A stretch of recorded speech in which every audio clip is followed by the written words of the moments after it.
At about 5:45, the Irishman led me to the spike.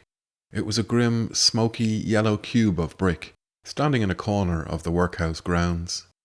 With its rows of tiny barred windows and a high wall and iron gates separating it from the road, it looked much like a prison. Already a long queue of ragged men had formed up, waiting for the gates to open. They were of all kinds and ages, the youngest a fresh-faced boy of 16, the oldest a doubled-up, toothless mummy of 75. Some were hardened tramps, recognisable by their sticks and billies and dust-darkened faces. Some were factory hands out of work, some agricultural labourers, one a clerk in collar and tie, two certainly imbeciles. Seen in the mass, lounging there, they were a disgusting sight. Nothing villainous or dangerous, but a graceless, mangy crew, nearly all ragged and palpably underfed. They were friendly, however, and asked no questions. Many offered me tobacco, cigarette ends, that is. We leaned against the wall, smoking, and the tramps began to talk about the spikes they had been in recently. It appeared from what they said that all spikes are different, each with its peculiar merits and demerits, and it is important to know these when you are on the road. An old hand will tell you the peculiarities of every spike in England, as at A you are allowed to smoke, but there are bugs in the cells. At B the beds are comfortable, but the porter is a bully. At C they let you out early in the morning, but the tea is undrinkable. At D the officials steal your money, if you have any, and so on interminably. There are regular beaten tracks where the spikes are within a day's march of one another. I was told that the Barnett's St Albans route is the best, and they warned me to steer clear of Billericay and Chelmsford, also Ide Hill in Kent. Chelsea was said to be the most luxurious spike in England. Someone praising it said that the blankets there were more like prison than the spike.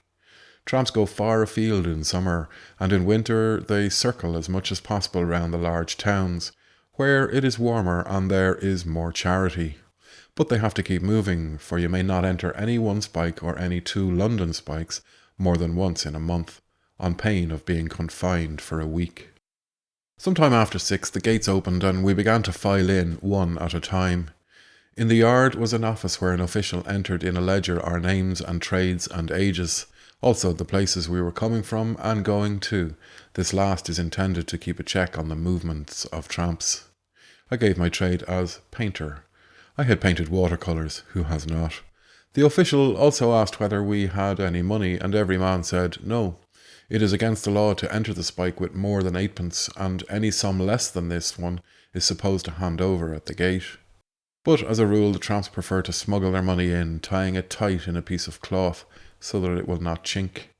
Generally they put it in a bag of tea and sugar that every tramp carries, or among their papers. The papers are considered sacred and are never searched. After registering at the office, we were led into the spike by an official known as the Tramp Major. His job is to supervise casuals, and he is generally a workhouse pauper, and a great bawling ruffian of a porter in a blue uniform who treated us like cattle. The spike consisted simply of a bathroom and lavatory, and for the rest, long double rows of stone cells, perhaps 100 cells in all.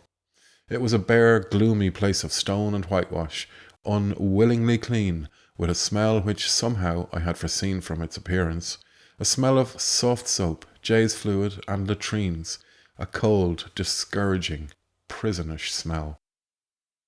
The porter herded us all into the passage and then told us to come into the bathroom 6 at a time, to be searched before bathing.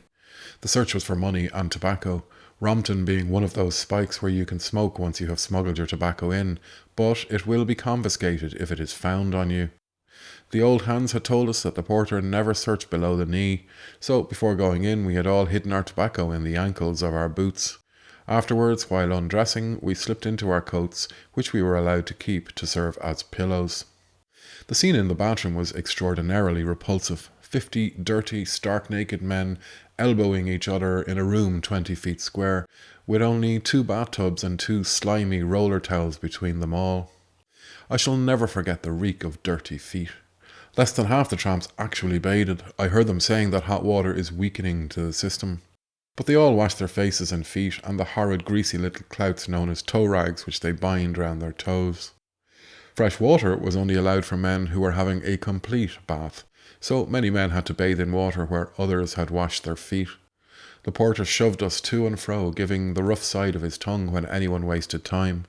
When my turn came for the bath, I asked if I might swill out the tub, which was streaked with dirt, before using it. He answered simply, "Shut your mouth and get on with your bath." That set the social tone of the place, and I did not speak again. When we had finished bathing, the porter tied our clothes in bundles and gave us workhouse shirts, grey cotton things of doubtful cleanliness, like abbreviated nightgowns.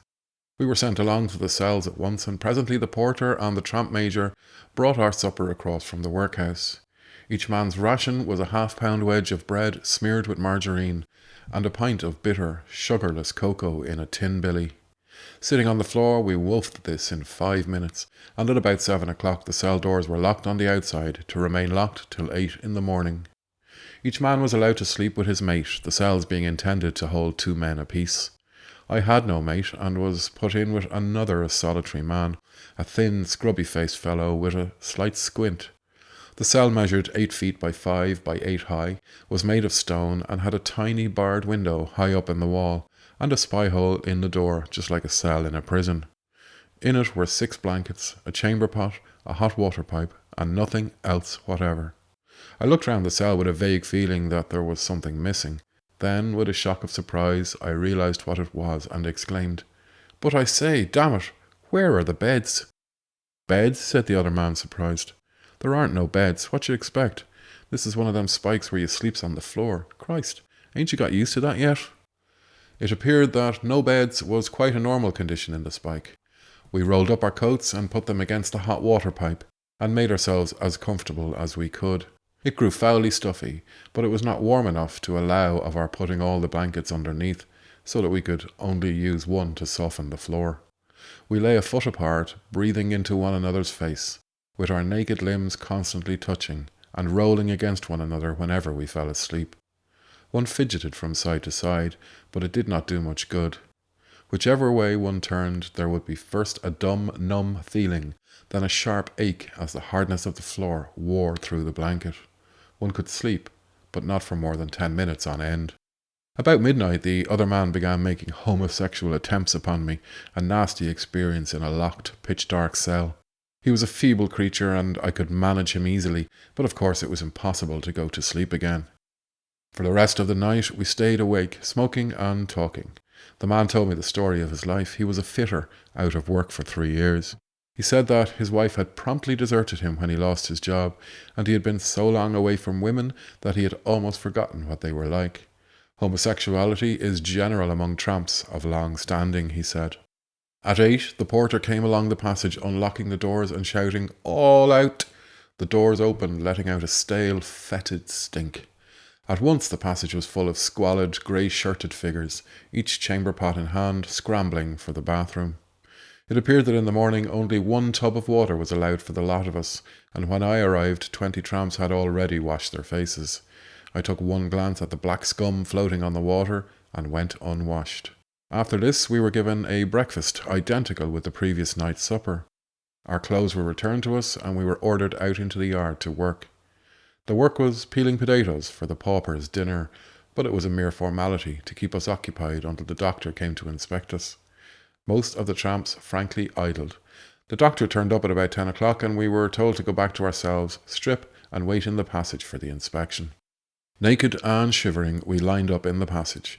You cannot conceive what ruinous, degenerate curs we looked, standing there in the merciless morning light.